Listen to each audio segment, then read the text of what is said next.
Is wife inheritance getting abolished in Kenya? Kenya is amongst the countries with the harshest treatment towards widows. This prompted widows in Siaya County to table the bill, the Siaya County Widows Protection Bill 2023, which exposed the sordid underbelly of harmful regressive cultural practices stemming from harrowing ordeals widows face that have subjected them to inhumane and degrading treatment. Therefore, the bill calls for an end to such cultural practices, which include but are not limited to forced wife inheritance, which has exposed some widows to HIV and STIs. A further demeaning cultural practice is the inhumane treatment of widows who are regarded as being in a state of uncleanness and being forced to undergo ritual cleansing, which is a traditional practice requiring widows to engage in sex with a relative or designated person as a form of ritual purification. The practice of degrading funeral and burial rites, which include scarification, drinking a concoction, forced wailing and crying out loud, shaved hair,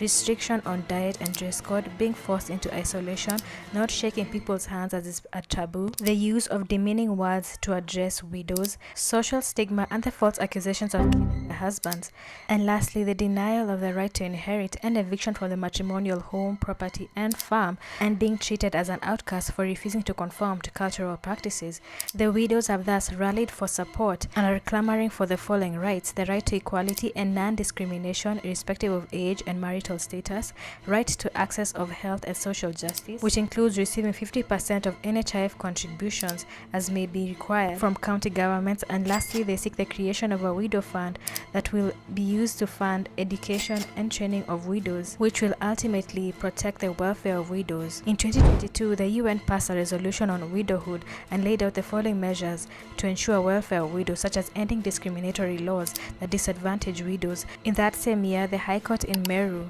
ruled that Section 35(1)(b) and 36(1)(b) of the Law of Succession Act was unconstitutional, as the sections claimed that widows who remarry are no longer entitled to inherit from their late husbands. However, this section only applies to women who remarry after their late husbands and does not apply to men, thus making the sections discriminatory. And lastly, collect data on widows and widowers and empower them through economic reforms and social protections, such as access to land, access to pension, and access to income.